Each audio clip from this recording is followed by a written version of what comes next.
Célibataire, veuf, divorcé, l'évolution que vous devez faire pour rencontrer l'amour. Vous me connaissez, je suis Germain Roucari, psychopraticien de vie sentimentale et j'accompagne les couples et surtout les célibataires qui veulent rencontrer l'amour. Toutes les personnes qui, en tout cas, ont une tendance à rencontrer les mêmes personnes ou à répéter les mêmes scénarios.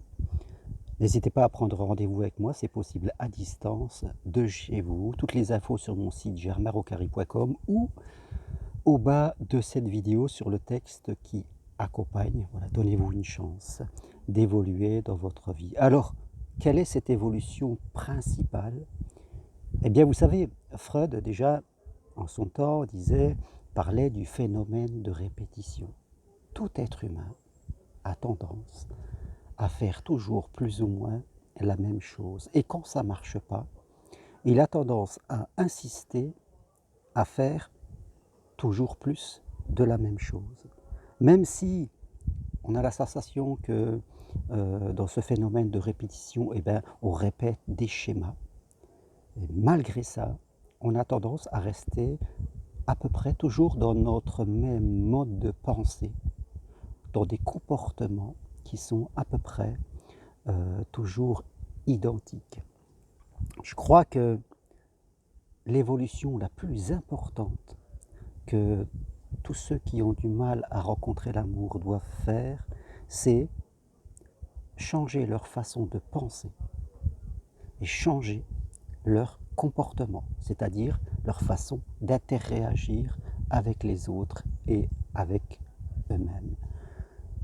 Tout le changement se situe là. Si tout ce que vous avez fait jusqu'à maintenant vous amène là où vous êtes, ce n'est pas la peine d'insister. Vous aurez toujours à peu près le même résultat. Je sais que changer sa façon de penser, changer ses comportements, faire des choses que l'on n'a pas l'habitude de faire, va créer en vous de la résistance. Une partie de vous ne voudra pas. Une partie de vous voudra toujours vous endormir et vous faire rester dans ce que vous répétez depuis des années et des années. Cette fameuse zone de confort qui devient petit à petit une zone de souffrance, une zone d'enfermement, une zone de solitude. C'est très important, si vous m'écoutez, si vous sentez que vous êtes dans cette situation, que vous preniez cette conscience de vous-même, que vous soyez en mode observateur, que votre conscience supérieure puisse observer en vous ce conflit entre cette partie qui veut et cette partie qui ne veut pas. Prendre conscience que cette partie qui ne veut pas est majoritaire. Elle a le pouvoir sur vous.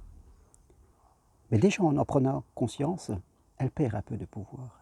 Il va falloir tout doucement, malgré la résistance, apprendre autre chose. Apprendre à changer déjà sa façon de penser sur ce qu'est l'amour. Qu'est-ce que c'est vivre à deux? Quelles sont mes croyances? Quels sont mes comportements dont je n'ai même pas conscience?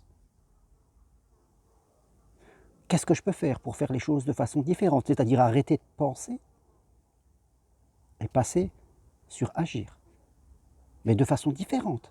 Faire des choses nouvelles, où là je vais sentir que ça va résister. C'est ce chemin à faire. Penser autrement.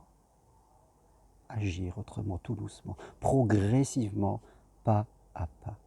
Si vous écoutez cette partie de vous qui voudra toujours botter en touche, toujours vous dire que vous n'avez pas besoin de ça, que vous êtes capable de vous en sortir tout seul, que l'amour de toute façon ça viendra le jour où ça doit venir, que c'est votre karma, que ça ne marche pas, que vous n'êtes pas assez bien.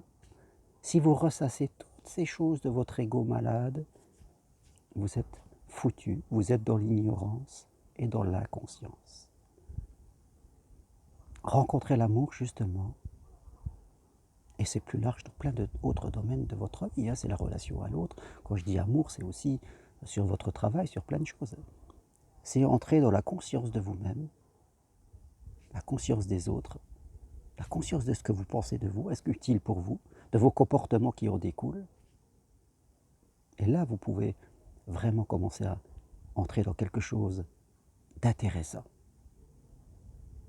Je le répète, une partie de vous voudra toujours vous laisser dans l'ombre, parce que c'est tranquille, parce qu'on est dans le confort, mais on est dans la solitude aussi. Alors faites attention à votre vie. Sachez comprendre le besoin de sécurité excessif qu'a cette partie de vous, mais sachez lui apprendre autre chose. Sachez lui dire que la solitude est vraiment quelque chose de difficile avec les années.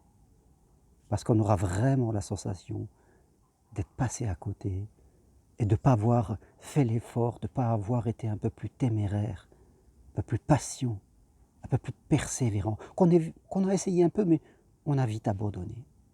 On est vite retombé sur nos pattes. Elle a gagné cette partie de vous, oui, elle a gagné.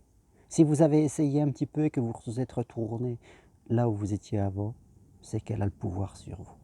Et il faut changer ça. Voilà ce que je veux partager avec vous aujourd'hui. Je vous dis à très bientôt. Appuyez sur j'aime sur mes vidéos si vous aimez en tout cas. Ou sur je n'aime pas si vous n'aimez pas, vous êtes libre. Et n'hésitez pas à prendre rendez-vous avec moi, à m'écrire à mon adresse roncari.g@gmail.com ou par SMS à mon numéro 06 50 22 56 15. Envoyez-moi un SMS ou un mail et on se cale un rendez-vous ensemble. À bientôt, merci. Au revoir.